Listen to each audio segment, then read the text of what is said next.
नमस्कार, मैं Abhimanyu Jindal crime petrol Dastak में आप सभी का स्वागत करता हूं। आज जो केस मैं आप लोगों के सामने रखने जा रहा हूं, ये एक ऐसे अपराध के बारे में है जो हर घर में चौबीसों घंटे अपनी दस्तक दे रहा होता है। वो क्रिमिनल इतना शातिर है कि हमारे आसपास ना होते हुए भी वो हमें एक ऐसी चोट पहुंचाने की फिराक में है कि अगर आप सतर्क नहीं हैं तो आपको इसकी बहुत भारी कीमत चुकानी पड़ सकती है।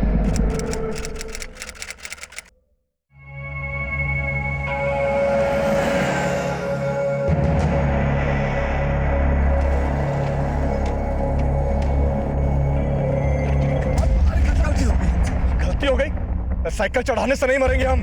अरे दूध का डिब्बा लो और मारो हमारे सर पर, मर जाएंगे। हम काहे मारेंगे? काहे मारेंगे?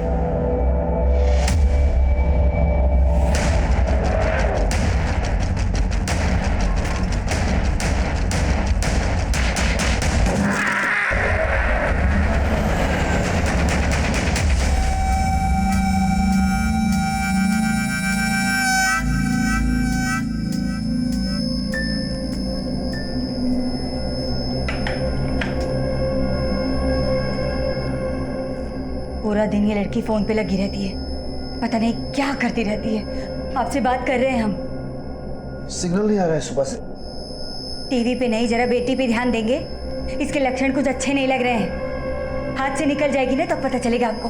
सरला, आजकल के बच्चों को बड़े तरीके से समझाना पड़ता है, हम देख लेंगे। आपके इसी स्वभाव की वजह से ना एक दिन लड़की हाथ से निकल जाएगी तब पता चलेगा आपको। देखा, फोन पे भी ना लाक लगा रखी है जिसे जान ना पाए किससे बात कर रही है, क्या कर रही है। सुन रहे हैं? ये क्या कर रही हो आप? 2 मिनट बाथरूम क्या चले गए? आप हमारा फोन चेक कर रही हैं? बिना पूछे आप हमारे फोन को हाथ मत लगाया करो। देखा कैसे बात कर रही है? अस्मिता, ऐसी बात करते हैं अपनी मासी।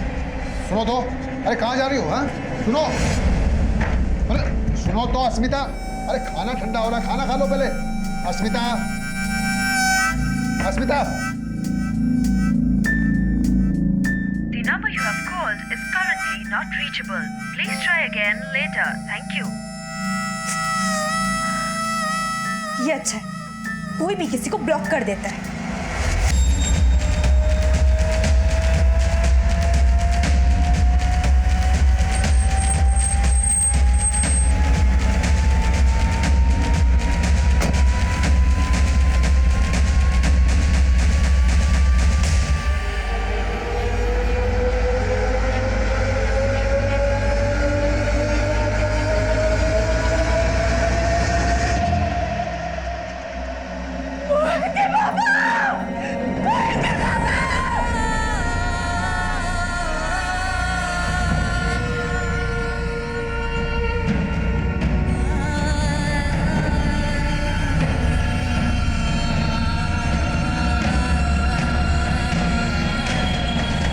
एक राहगीर ने कन्हैया जी की बॉडी को लखनऊ हाईवे के बाईपास रोड पे देखा और हमें इत्तला कर दी।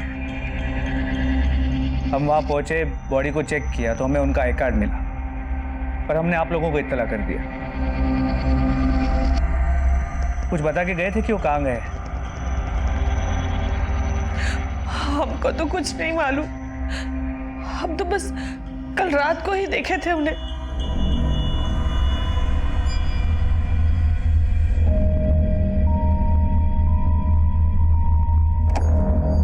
पापा चलो खाना खा लो।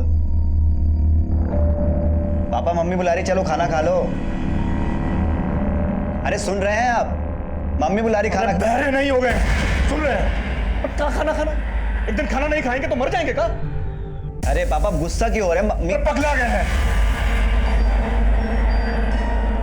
सारा जिंदगी निकल गया, अब इस उम्र में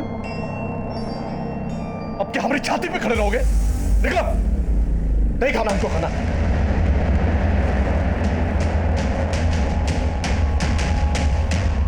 पहले खुद ही बोले थे कि इंजीनियरिंग का एग्जाम दे दो, और जब हम पास हो गए एडमिशन में 4 लाख लग रहे हैं। अरे नहीं पढ़ाना तो सीधे बोल देना, गुस्सा क्यों कर रहे हैं? कोई और बात होगी, ठहरो हम बात करते हैं। अरे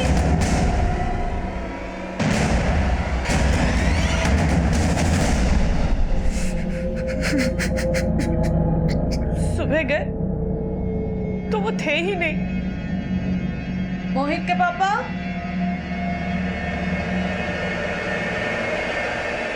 मोहित के पापा? तो सोच रहे थे कि पापा मॉर्निंग वॉक पे गए होंगे, लेकिन देखने से ये मामला एक्सीडेंट का लगता है, लेकिन ये भी हो सकता है कि इसमें एंगल मर्डर का मर्डर? हो सकता है कि मर्डर को एक्सीडेंट की शक्ल देने की कोशिश की गई। आप लोग को किसी पे कोई शक, या आपका या कन्हैया जी का किसी के साथ कोई झगड़ा या कोई अनबन? नहीं सर, हमारे पापा का हर कोई सम्मान करता था, उनका किसी के साथ कोई झगड़ा नहीं था। फिर भी हमें जांच तो पूरी करनी होगी। फिलहाल आप लोग जा सकते हैं। बॉडी की पोस्टमार्टम हो जाने के बाद बॉडी को आपको हैंड ओवर कर दिया जाएगा।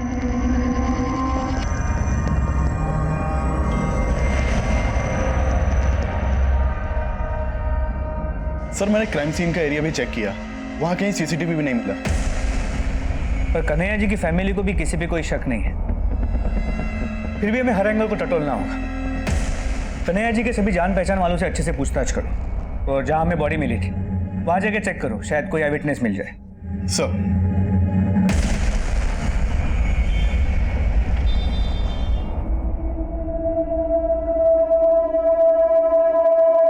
अरे वाह, पहले तो कभी मिस कॉल भी नहीं दिया करती थी, और आज इतने कॉल कर रही हो हमें, और यहाँ मिलने के लिए भी बुला लिया। बात क्या है?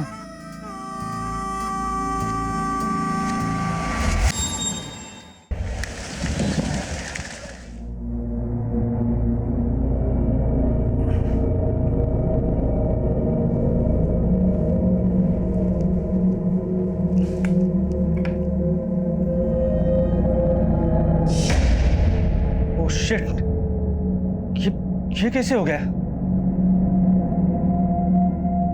क्या हुआ सोहम? भैया 6 मिस कॉल से, वो भी ISD कॉल से, +401 कोड। इसका मतलब शायद वो मेरा यूके का बायर है ना, वो मुझे कॉल कर रहा होगा, और मैंने सारे फोन कॉल्स मिस कर दिए। कहीं वो ऑर्डर कैंसिल ना कर दे। कि नेटवर्क को क्या हुआ अभी? जरा अपना फोन देना। सुबह सुबह नुकसान करवाएंगे।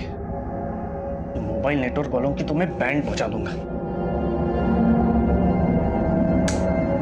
नमस्कार, एयरवेव से मैं आदित्य गर्ग आपकी किस प्रकार सहायता कर सकता हूं? मैं सोहम पालांडे बोल रहा हूं। सुबह से नेटवर्क नहीं आ रहा। सर, असुविधा के लिए हम माफी चाहेंगे, पर माफी my foot. I am a businessman, मेरा सारा काम फोन पर चलता है। आपके नेटवर्क फेलियर की वजह से मेरा कितना नुकसान हो सकता है आपको पता है? आपको अंदाजा है? सर हम समझते हैं, पर जैसा कि मैं यहाँ पर चेक कर रहा हूँ, कल रात आपने अपनी सिम डीएक्टिवेट करने की रिक्वेस्ट डाली थी। मैंने ऐसी कोई रिक्वेस्ट नहीं की थी। पर हमारा सिस्टम शो कर रहा है सर, कल रात 11:45 पर आपने ये रिक्वेस्ट डाली थी।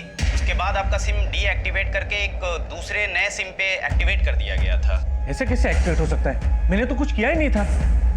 How is it possible? What happened? Is everything okay?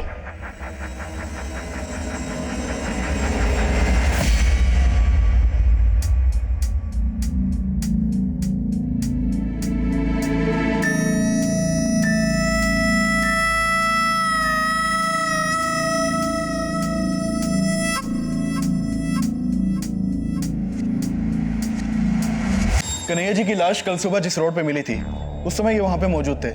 Sir इन्होंने वो एक्सीडेंट देखा था।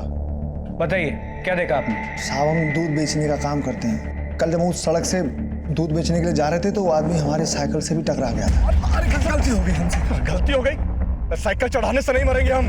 अरे ये दूध का डिब्बा लो और मारो हमारे सर पर, मर जाएंगे। हम काहे मारेंगे? काहे मारेंगे?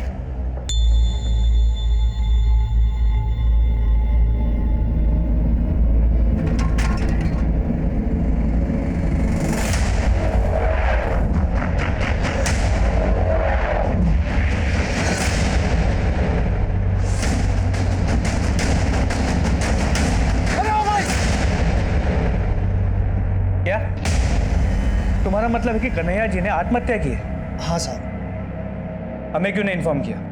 साहब हम 100 नंबर पे फ़ोन करने वाले थे, लेकिन वो हादसा हमारी आंखों के सामने हुआ तो हम बहुत घबरा गए थे साहब। लेकिन आज ये साहब को जब हम पूछताछ करते हुए देखे तो हमको लगा सच बता देना चाहिए। उस बस का नंबर देखा था? नहीं साहब।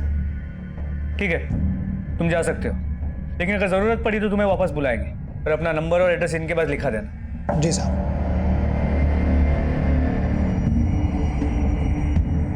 कहाँ गई थी? कुछ काम से गई थी। अस्मिता, माना कि हम पढ़े लिखे नहीं है, लेकिन इतने बेवकूफ भी नहीं है। पूरा दिन फोन से चिपकी रहती हो। क्या तुम्हारा फोन तुम्हारे परिवार से ज्यादा जरूरी है? एक दिन फोन बंद करके देखो, इस फोन की दुनिया के बाहर भी एक दुनिया है जो असली दुनिया है। आपको क्या पता कि इस फोन से क्या क्या नहीं किया जा सकता। एक फोन से हम पूरी बिजनेस चला सकते हैं। बिजनेस? इस फोन से कौन सा बिजनेस होगा? छोड़ो, आपको समझ में नहीं है। हमें सब समझ में आता है। कोई बिजनेस नहीं चल रहा है, लौंडाबाजी चल रही है ना बेशरम। इससे आगे तो आपकी सोच जाती ही नहीं है, इसलिए आपको जो सोचना है सोचो, पर अब हम नहीं रुकने वाले। बस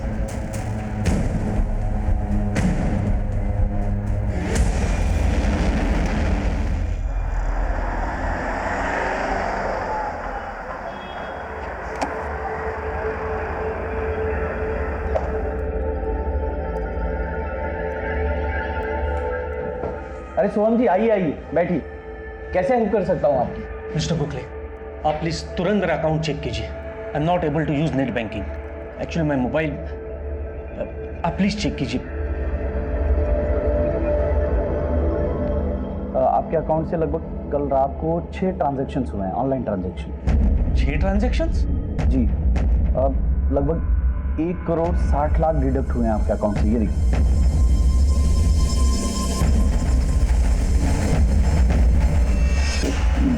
मिस्टर गोखले, पर मैंने तो ऐसे कोई ट्रांजैक्शंस नहीं किए।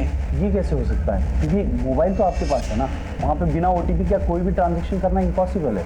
पर मेरा मोबाइल तो रात को 11:15 बजे से ही डीएक्टिवेट हुआ था।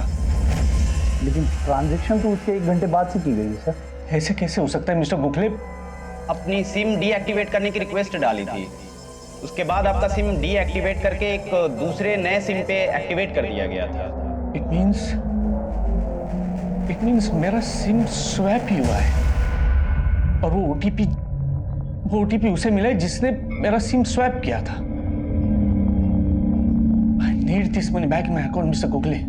Sorry sir, but we can't help you, but we understand your concern.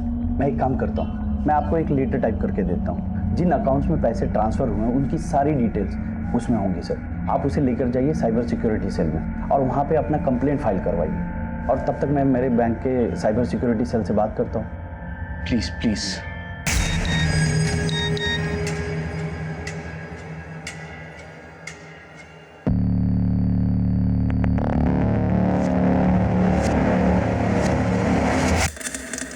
Good news, समझ लो अब पैसे तुम्हारे अकाउंट में आ गए, बट मेरी फीस देना मत भूलना।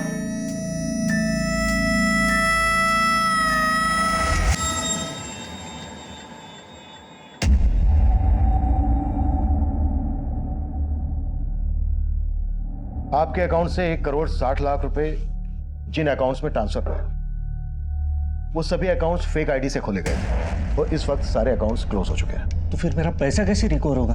इसके लिए हमें आपकी सारी एक्टिविटीज चेक करनी होगी। आपके मोबाइल कॉल्स, आपकी ऑनलाइन शॉपिंग, आपकी मोबाइल बैंकिंग, सब कुछ एग्जामिन करना होगा। एक्चुअली कहीं ना कहीं आपकी डिटेल्स लीक हुई हैं। शायद ये भूल आपसे भी हुई हो। कैसी भूल सर? सर, गोरखपुर के कन्हैया तिवारी नाम के आदमी के साथ भी 6 लाख रुपए का फ्रॉड हुआ, जिसके बाद उसने सुसाइड कर लिया। ये केस हमारी ब्रांच में आया है सर। सर, मैं ये सब क्या सुन रहा हूँ? अब आप लोग को ये लग रहा है कि पापा ने सुसाइड किया था? मोहित, पोस्टमार्टम रिपोर्ट से तो यही बात सामने आई कि कन्हैया जी की मौत की वजह एक्सीडेंट है, और वो बस के सामने खुद कूदे थे। इसका हमारे पास आई विटनेस है, पर उन्हें ये कदम लेने के लिए उकसाया गया था। किसने उकसाया था? मोहित, ये देखो, इस शॉपिंग पोर्टल के जरिए कन्हैया जी को ठगा गया। हमने कन्हैया जी के बैंक अकाउंट को चेक किया तो पता चला उन्होंने डील अपील के वेब पेज पे अपना CVV नंबर और OTP नंबर शेयर किया। अरे मोहित, देख डील अपील पे कितनी सस्ती ऑफर चल रही है। अरे कुछ मंगाना है तुझे?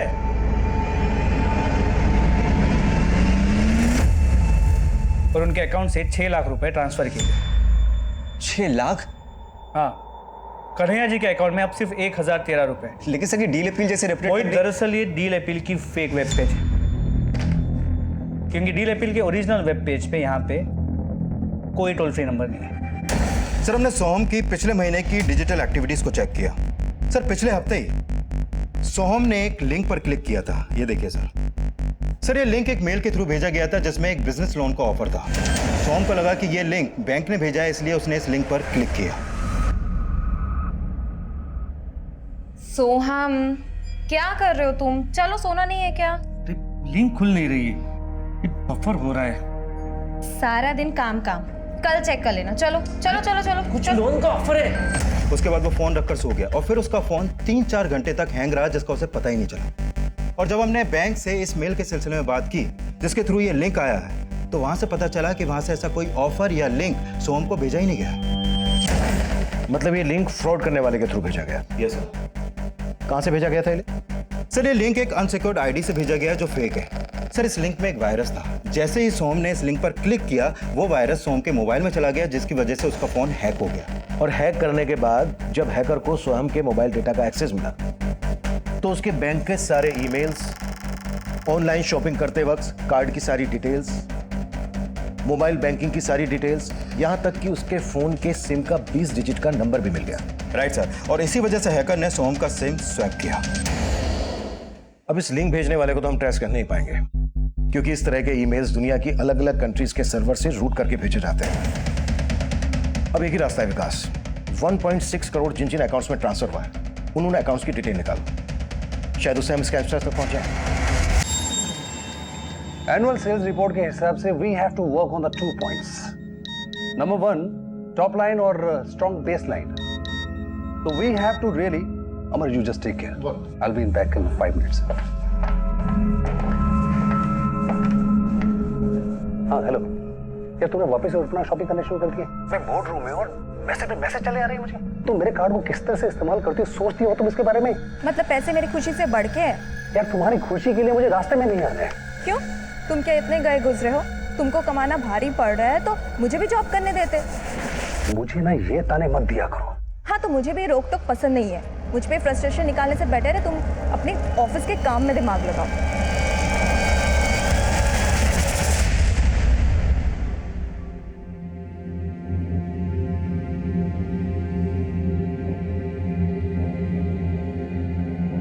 क्या हुआ मम्मी? अब खाना क्यों नहीं खा रही हैं?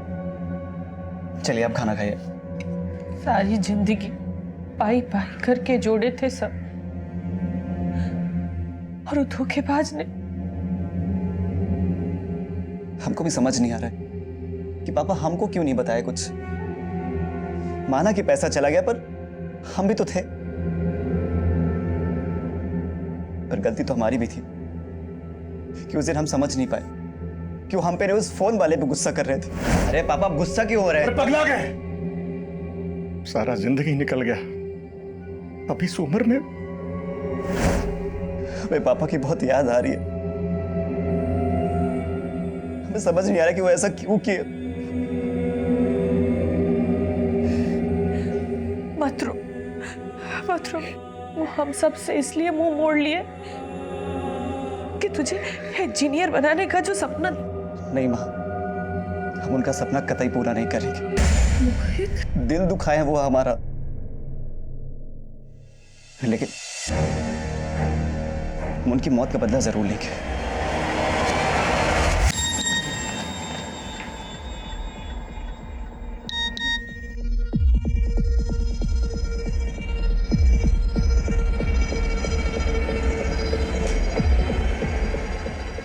दो लाख, 3 लाख, फिर 2 लाख। ज्योति ने 7 लाख रुपए ट्रांसफर किए।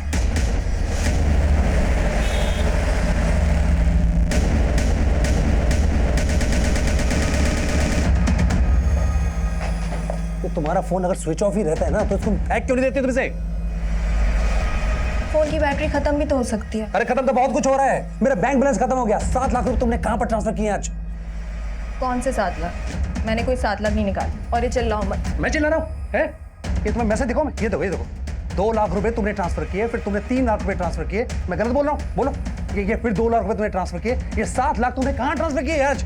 मैंने कहा ना, मैंने कोई 7 लाख नहीं निकाले, और पछता तो मैं भी रही हूँ। कोई फ्रीडम ही नहीं है। एक तो तुम्हारे लिए मैंने अपना जॉब छोड़ा ताकि अपनी बच्ची की अच्छी परवरिश कर। ये बेकार की बातें मत करो, तो मुझे सिर्फ इतना बता कि ये 7 लाख रुपए तुमने मुझसे बिना पूछे इस तरह से ट्रांसफर क्यों किया और कहाँ पर यूज किया तुमने ये? मैंने कहा ना, मैंने कोई 7 लाख नहीं निकाला तुम्हारे। ठीक है, मैं जाके पुलिस FIR लॉन्च कर रहा हूँ। पुलिस वाले अपना पता लगा लेंगे कि किसने 7 लाख रुपए निकाले।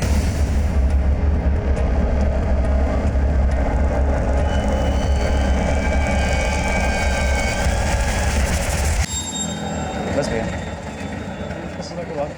मुझे इस पे कितना हो गया? सारे करवा के इसको भी पूरा दे करवा देना। और जब रहे। एक मिनट सर मुझे बड़े साहब से मिलना है। सर तो यहाँ पे नहीं है, और मोहित हमने तुम्हें बताया था ना कि तुम्हारा केस अब सेंट्रल साइबर एजेंसी इन्वेस्टिगेट कर रही है। क्या इन्वेस्टिगेट कर रही है सर? हमारे पापा ने किसकी वजह से सुसाइड किया, कुछ पता चला? मोहित, इस बात का पता करना इतना आसान नहीं है, लेकिन इतना पता चला है कि तुम्हारे पापा ने जब उन्हें कॉल किया था तो 2-3 बार वो नंबर उड़ीसा के हिंडोना में एक्टिव था। हिंडोना? हाँ, इंडिया में ज्यादातर ऑनलाइन फ्रॉड वहीं से होते हैं, और हिंडोना कोई छोटा शहर नहीं है, लाखों की आबादी है वहाँ पे। अब हिंडोना के किस आदमी ने तुम्हारे पापा के साथ ऑनलाइन फ्रॉड किया, ये पता करना इतना आसान नहीं होगा, लेकिन हमारी कोशिश जारी है।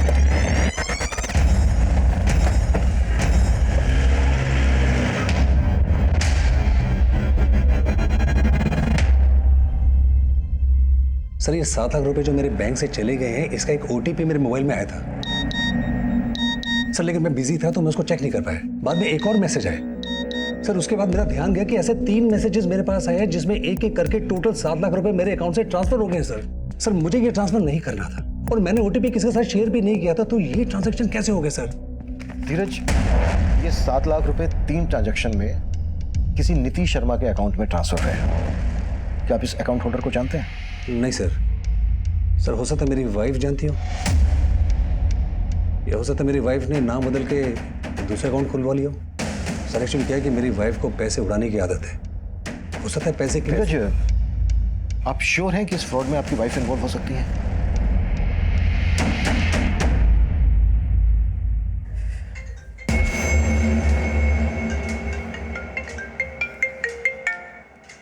हेलो, पैसे आ गए अकाउंट में?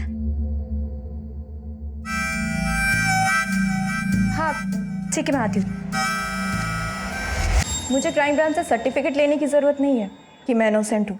पढ़ी लिखी हूँ, सही गलत समझती हूँ। मैंने किसी भी थर्ड पार्टी के साथ धीरज का कार्ड नंबर और अकाउंट डिटेल शेयर नहीं किया। हम आप पर शक नहीं कर रहे हैं, आपके हस्बैंड ने आप पर शक किया इसलिए आपसे पूछ रहे हैं। धीरज, अब तुम मुझे नीचा दिखाने के लिए ये सब करोगे? तुमने मुझे साफ बताया था कुछ, मैं तुमसे पूछा था ना। अरे तुम धोखे लगते मुझे हो, जो मैंने ये लगा सब मुझे जो लगा मैंने उनको बोला, खत्म।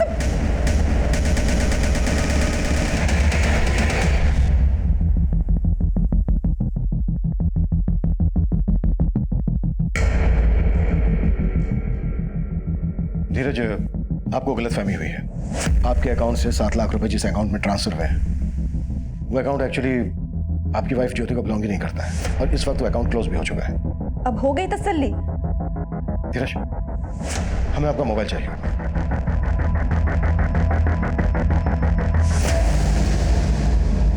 आप गेम्स भी डाउनलोड करते हैं? सर वो हमारी बेटी निया वो खेलती है।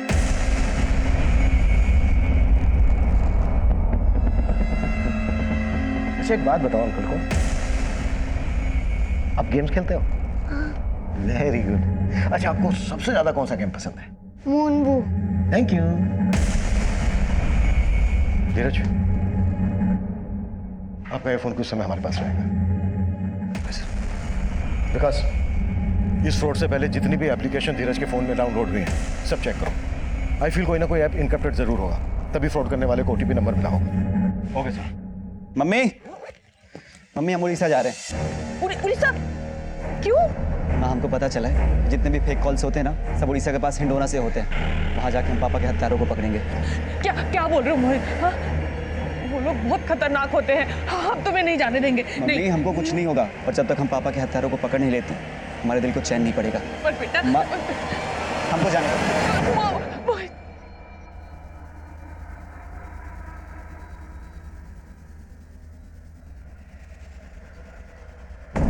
So I was correct. Thank you.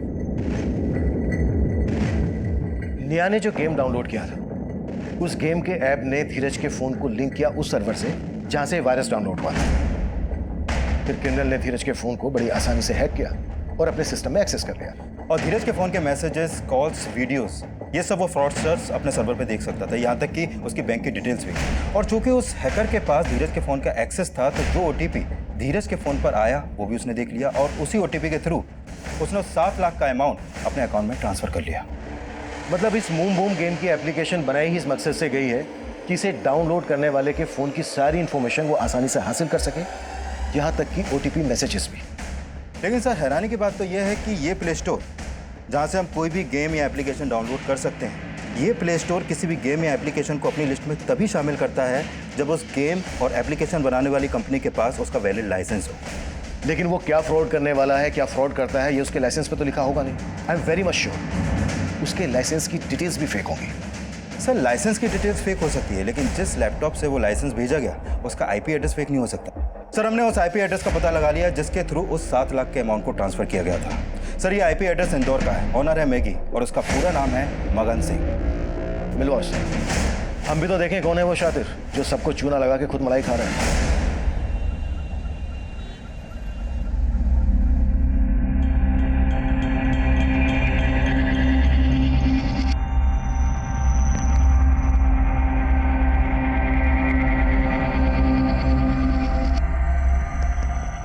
भैया एक चाय देना। जी ये लीजिए। अच्छा भैया, आपके इंडौली में ना नेटवर्क बहुत अच्छा है। ये सारे फ्रॉड यही से होते हैं ना? अब क्या बताएं भाई साहब, हमारा शहर ना इसी बात के लिए बदनाम है। और ये सारे फ्रॉड करता कौन है? इतना सब तो नहीं पता, लेकिन हिंडोली कॉलेज के कुछ लड़के यही सब करके अपना जेब खर्च चलाते हैं।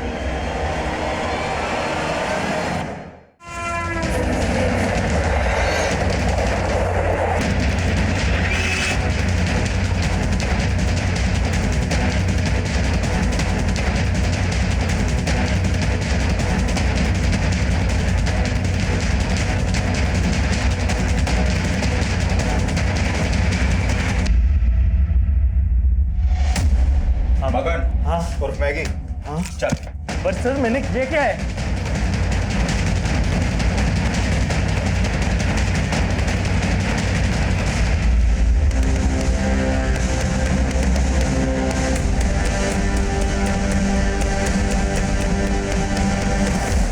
भैया मुझे आप लोगों की हेल्प चाहिए थी। कैसे हेल्प चाहिए? मैं एक ऐसे लड़के को ढूंढ रहा हूँ जो कि लोगों को फेक कॉल्स करके उनके अकाउंट्स को खाली कर देता है, जो कि फेक वेब पेज से ऑपरेट करते हैं। मेरे पास उसका नंबर भी है।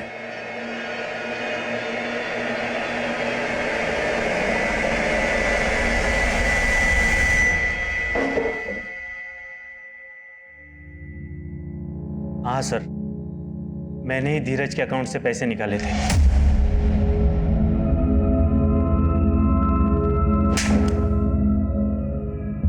जिन लोगों को तू टारगेट करता है उनका प्रोफाइल तेरे पास आता कहां से? कैसे शॉर्टलिस्ट करता है? सर इस काम में मुझे बैंक एग्जीक्यूटिव्स मदद करते हैं। Bank executives? मुझसे वो थोड़ा सा पैसा लेकर बैंक के हाई प्रोफाइल क्लाइंट्स की डिटेल्स मुझे दे देते हैं, जो ज़्यादातर ऑनलाइन ट्रांजैक्शन या फिर मोबाइल बैंकिंग यूज़ करते हो। तो आए दिन जो लोगों को फेक कॉल्स आते हैं, यही लोग वो डेटा प्रोवाइड करते हैं? मोबाइल का मेथड तो बहुत पुराना हो चुका है सर। तो तेरा क्या तरीका है वो बोल। जल्दी, टाइम नहीं है मेरे पास। मैं पॉपुलर ऐप्स के फेक वर्जन बना देता हूँ और जिस साइट से ये डाउनलोड किए जाते हैं उस साइट पे अपलोड कर देता हूँ, और उसकी लिंक जो मुझे लोगों की डिटेल्स मेरे फ्रेंड एग्जीक्यूटिव देते हैं ना, उनको मैं मेल कर देता हूँ। आजकल मेल के लिंक पर बहुत कम लोग क्लिक कर देते हैं, तो इसीलिए कुछ टाइम से मैंने मैसेजेस के थ्रू लिंक भेजना शुरू कर दिया। तो जैसे ही वो तेरे लिंक पर क्लिक करके फेक एप्लीकेशन डाउनलोड करते हैं, तेरा शिकार हो जाते हैं। लेकिन तू ऐसा क्या करता है कि उन्हें फेक और ओरिजिनल ऐप में फर्क नजर नहीं आता? और सभी को इतनी अकल थोड़ी ना है कि उनको ये पता हो कि असली ऐप 15 या 20 MB से 1000 MB का स्पेस लेती है, और वही मेरी फेक ऐप 2 या 4 MB से भी ज़्यादा नहीं होती। लोगों को लगता है उनका डेटा सेव हो रहा है, इसलिए वो मेरा फेक एप्लीकेशन डाउनलोड करते हैं। और जैसे ही वो तेरी फेक एप्लीकेशन डाउनलोड करते हैं, उनके debit card, credit card, mobile phone, net banking, ये सब डेटा तेरे पास आ जाता है। तो अपनी फेक एप्लीकेशन के जरिए उनके डिवाइस को एक्सेस करके उसकी सारी डिटेल ले लेता है। सिर्फ एप्लीकेशंस के लिंक ही नहीं सर, शॉपिंग डिस्काउंट के ऑफर्स और कुछ लोगों को लुभाने के लिए तो पॉर्न वीडियोस के भी लिंक काम कर जाते हैं। और जैसे ही वो इन सब चीज़ों के लिंक को क्लिक करते हैं, वायरस उनके डिवाइस को हैक कर लेता है और उनके डिवाइस की सारी डिटेल्स तेरे पास आ जाती है, राइट? ये भी तब तक नहीं होता सर जब तक वो लोग मोबाइल कंटेंट को मेरे ऐप के लिंक के साथ मर्ज करने के लिए अलाउ नहीं करते। आपने देखा होगा सर, ऐप डाउनलोड करते ही एक ऑप्शन पूछता है, allow access to your mobile content, messages, videos. बहुत सारे लोग तो इस मैसेज को देखते भी नहीं है, उनको ऐप डाउनलोड करना होता है, वो अलाउ पे क्लिक कर देते हैं, बस उनके मोबाइल डेटा का एक्सेस मुझे मिल जाता है। और इस तरह से OTP तेरे पास आ जाता है। स्वयं भंडारे का 1,60,00,000 रुपए भी तूने इसी तरह से गायब किया ना, और डील अपील का फेक पोर्टल भी तूने बनाया ना। तुझे पता है तेरे फ्रॉड की वजह से कन्हैया नाम के एक आदमी ने सुसाइड कर लिया? नहीं सर, डील अपील का कोई फेक पोर्टल मैंने नहीं बनाया। झूठ बोल रहा है? हाँ नहीं, हाँ पर सोहम भंडारे के 1.5 करोड़ मैंने ही गायब किए।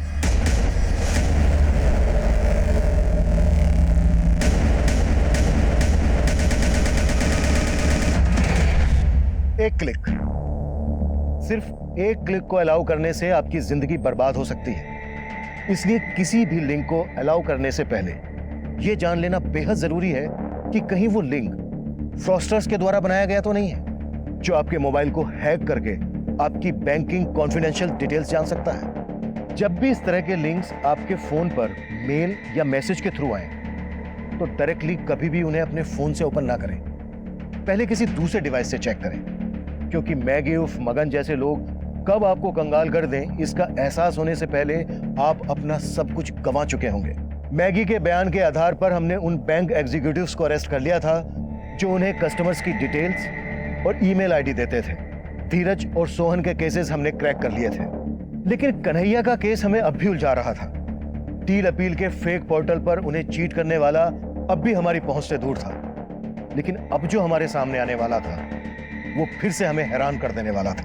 सब मोहित का फोन 3 दिन से नहीं लग रहा है, हमको बहुत फिक्र हो रहा है साहब। मोहित कहाँ गया? सर वो उड़ीसा के हिंडोना में कहीं गया है साहब।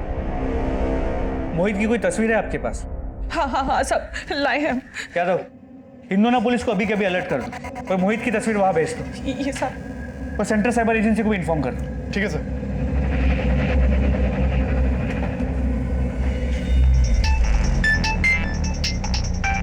अनवर,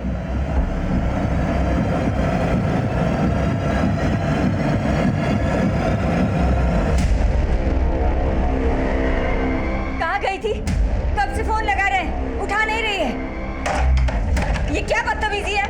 अस्मिता, कपड़े बदल के बाहर आ, बात करनी है तुझसे।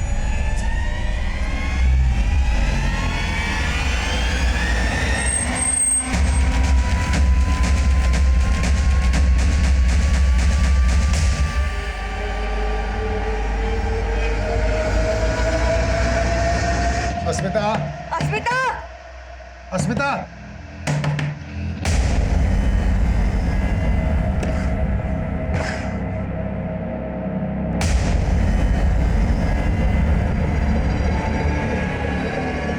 अस्मिता, अस्मिता।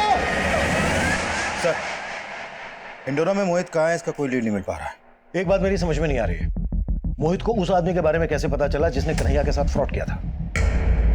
सर, इस तरह के ऑनलाइन फ्रॉड के कई केस हिंडोना में भी हुए हैं, इसलिए गोरखपुर पुलिस ने इसके बारे में मोहित को भी बताया था। अब हिंडोना के किस आदमी ने तुम्हारे पापा के साथ ऑनलाइन फ्रॉड किया, ये पता करना इतना आसान नहीं होगा। हो सकता है मोहित जोश जोश में वहां पर चला गया और उसने अपनी जान खतरे में डाल दी। लेकिन हेलो, जय हिंद सर, पीआई अनवर बोल रहा हूँ, गोरखपुर पुलिस स्टेशन। हाँ अनवर बोलो। सर, कन्हैया जी की तरह ही हमारे पास एक और सुसाइड का केस सामने आया और इस केस में विक्टिम एक लड़की है, अस्मिता। कन्हैया जी की तरह ही ये भी एक ऑनलाइन फ्रॉड का शिकार हुई है। कैसा फ्रॉड? जब हमने इसका मोबाइल चेक किया तो पता चला ये एक ऑनलाइन गेम खेल रही थी, KBA। KBA? जी सर, इसका फुल फॉर्म है कौन बनेगा अरबपति। लगता है कि एक नया ऑनलाइन फ्रॉड है जिसमें लोगों को भारी रकम जीतने की लालच देके ठगा जा रहा है। एक्चुअली अस्मिता अपने पिता का अकाउंट ऑपरेट करती थी क्योंकि उसके माता पिता उतने पढ़े लिखे नहीं, और उसी अकाउंट से उसने करीब 3 लाख रुपए गवा दिए क्योंकि उन फ्रॉडस्टर्स के पास उसके अकाउंट का एक्सेस आ गया। और हैरानी की बात यह है कि उसके मोबाइल से हमें उसके कुछ इंटीमेट फोटोज और वीडियोस मिले जो उसने एक चंदर नाम के आदमी को फॉरवर्ड किए थे। और फिलहाल ये चंदर भी गायब है। लेकिन अस्मिता के इंटीमेट फोटो का इस ऑनलाइन फ्रॉड से क्या वास्ता? कहीं ऐसा तो नहीं है कि चंदर के जरिए अस्मिता इस ऑनलाइन फ्रॉड का शिकार बनी हो? सर फिलहाल कुछ कह नहीं सकते। ठीक है, इस केस की सारी डिटेल्स मुझे ईमेल कर दो। विकास, कौन बनेगा अरबपति नाम का एक और ऐप बना है जिसके थ्रू लोगों के साथ फ्रॉड किया जा रहा है। इस ऐप के बारे में सब कुछ पता करो। Okay sir.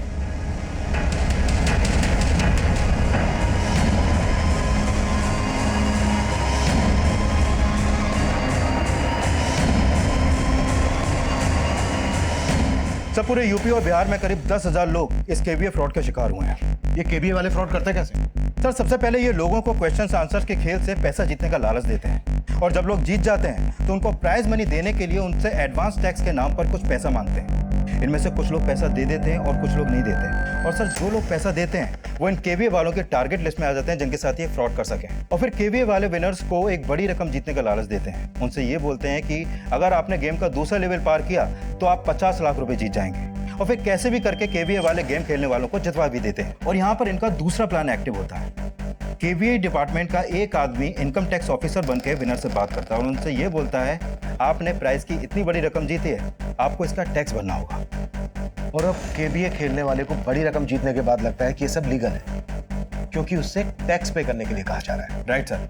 और जब इस बात को लेकर विनर्स केवीए वालों से बात करता है तो केवीए वाले उसे इनकम टैक्स से बचने के लिए ये सॉल्यूशन देते हैं कि उनको पुराना सिम डिस्ट्रॉय करना होगा। और फिर केवीए वाले विनर्स से उस डिस्ट्रॉय सिम का फोटो मंगवाते हैं, ये कहकर कि उनको भी विश्वास हो जाए कि विनर्स ने वाकई में उस सिम को डिस्ट्रॉय कर दिया है। और फिर ये लोग विनर्स के अकाउंट में पैसा भेजने का झांसा देते हैं और जैसे ही विनर्स डिस्ट्रॉय सिम का फोटो क्लिक करके केवीए वालों को भेज देते हैं, यहाँ पर इनका तीसरा प्लान एक्टिव हो जाता है। सर इस तीसरे प्लान के अकॉर्डिंग जैसे ही केवीए वालों को उस डिस्ट्रॉय सिम का फोटो मिलता है, वो एडिटिंग के द्वारा उस सिम का 20 डिजिट का यूनिक नंबर पता कर लेते हैं और ये लोग उसी नंबर के थ्रू पुराने सिम को डीएक्टिवेट करा के उसी नंबर का नया सिम एक्टिवेट करते हैं जिस पर ओटीपी आता है और उसी ओटीपी के थ्रू ये लोगों का पूरा बैंक अकाउंट खाली कर देते हैं। और ये केवीए वाले ऑपरेट कहां से करते हैं? हिंडोना से।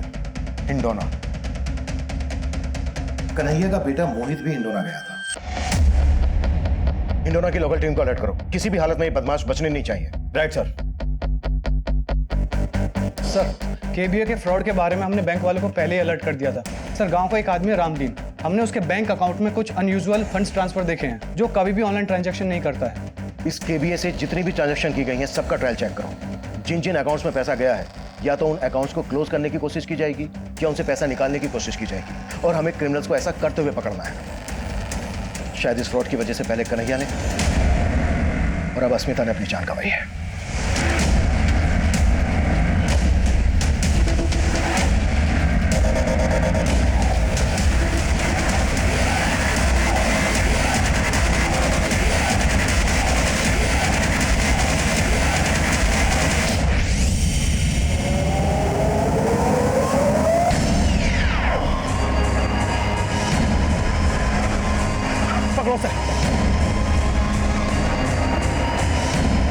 कोई अपनी जगह से नहीं लेगा, पकड़ो सबको फास्ट।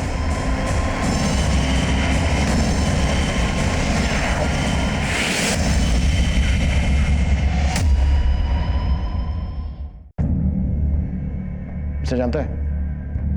ये भी फ्रॉड में ये भी शामिल है? नहीं सर, हम तो इसे नहीं जानते। श्योर? जी सर। तो तू क्या कर रहा था वहां? पापा की मौत के बाद हमने कसम खाई थी कि हम उन फ्रॉडस्टर को पकड़ के रहेंगे जिन्हें हमारे पापा के साथ फ्रॉड किया है। और जब हमें ये पता चला कि ज़्यादातर फ्रॉड यहाँ हिंडोना से होते तो हम हिंडोना आ गए, लेकिन हम उस आदमी को पकड़ नहीं पाए। लेकिन हम जिस आदमी से मिले उसने हमारे पापा की लूटी हुई रकम वापस करने का जरिया बताया। चलो तुम्हें लेकर चलता हूँ उस इंसान के पास जिसकी तुम्हें तलाश है। तूने उस लालच में आकर क्रिमिनल्स के साथ मिलकर क्राइम करना शुरू कर दिया। तू ही बोल, इस सब से तेरे पापा की आत्मा को शांति मिलेगी? सब हम मानते कि हम सही नहीं थे, लेकिन हमारे पापा के साथ भी कुछ सही नहीं हुआ था। सर हिंडोना से जितने ही फ्रॉड करने वाले पकड़े गए हैं उनमें से कुछ लोग केवीए भी ऑपरेट करते थे।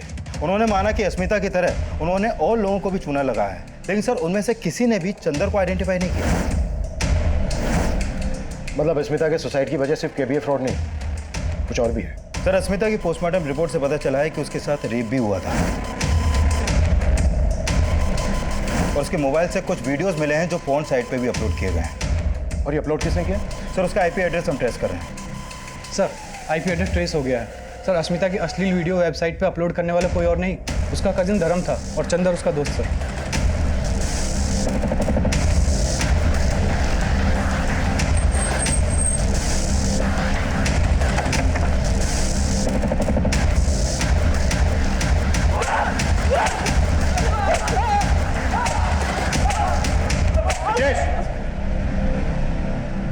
चलो जा शुरू, या मैं शुरू हूँ?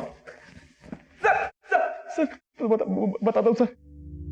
सर अस्मिता ने सर केबीए में अपने पेरेंट्स का बहुत सारा पैसा गवा दिया था और उसके लिए वो हमसे मदद मांगने आई थी। पापा के अकाउंट से 3 लाख उन केबीए वालों ने लूट लिया है। पापा को ये बात बता नहीं सकती, लेकिन हमें उनको ढूंढने के लिए तुम्हारी मदद की जरूरत है। लेकिन सर हम जानते थे कि हम उसकी मदद तो नहीं कर सकते थे। वो शुरू से हमें अच्छी लगती थी, इसलिए हमने उसकी मजबूरी का फायदा उठाने का सोचा। सर उससे हमने एक नंबर ला के दिया और कहा कि ये केबीए वाले चलाने वाले का असली नंबर है। लेकिन सर वो नंबर हमारे दोस्त चंदर का था। पहले तो चंदर बात ना करने की एक्टिंग करता रहा, फिर उसने वही बोला जो हमने उससे कहा था। देख अश्मिता, तू इतनी मजबूर है तो तुम्हारा पैसा हम लौटा देंगे, लेकिन तुम्हें हमारे लिए कुछ करना पड़ेगा। चंदर ने सर अस्मिता को उसके न्यूड फोटोज और वीडियोस भेजने के लिए फोर्स किया और मजबूरी के चलते वो मान भी गई। लेकिन जैसे ही हमारे पास उसके न्यूड फोटोज और वीडियोस आए तो मेरे प्लानिंग के हिसाब से चंदर ने उसे इंटरनेट पर अपलोड करने की धमकी दी और अस्मिता को ब्लैकमेल करके अपने पास बुला लिया। हाय,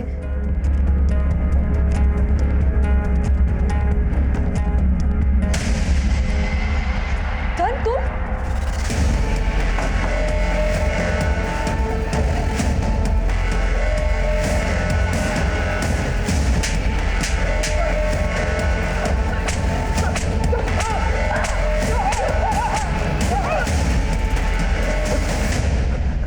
अस्मिता तेरी कजन थी, बहन थी तेरी, और तूने ब्रजेश इतना कुट्टा, सालों को इतना कुट्टा कि यहां से 1-1 किलोमीटर दूर तक इनकी चीखें सुनाई देनी चाहिए।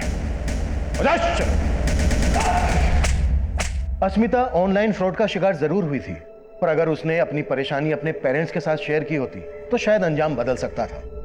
वही भूल उसके पेरेंट्स से भी हुई। उन्होंने अपनी बेटी अस्मिता की परेशानी को ठीक से जानने की कोशिश ही नहीं की और वो अपने कजन धर्म और उसके दोस्त चंदर के जघन्य अपराध का शिकार बने। कन्हैया को चीट करने वाले फ्रॉडस्टर्स का अभी तक पता नहीं चल पाया है, लेकिन मोहित का आक्रोश उससे ऐसी भूल करवा बैठा जिसने उसका करियर ही बर्बाद कर दिया। इन सभी केसेस से हमें एक सीख लेने की जरूरत है कि अपनी बैंकिंग कॉन्फिडेंशियल डिटेल किसी के साथ शेयर ना करें। वहीं सिम स्वैप की घटनाओं को देखते हुए सर्विस प्रोवाइडर्स को एक एडवाइजरी जारी की गई है। जब भी किसी का सिम स्वैप होता है तो अगले 24 घंटे तक उस नंबर की मैसेजिंग सर्विस बंद कर दी जाती है। इसलिए 24 घंटे के अंदर अपने सर्विस प्रोवाइडर से जरूर संपर्क करें। मैं अभिमन्यु जिंदल अब आप लोगों से विदा लेता हूं। आपसे फिर मुलाकात होगी एक नए केस के साथ। देखते रहिए क्राइम पेट्रोल दस्तक। मकसद बताना नहीं, बचाना है।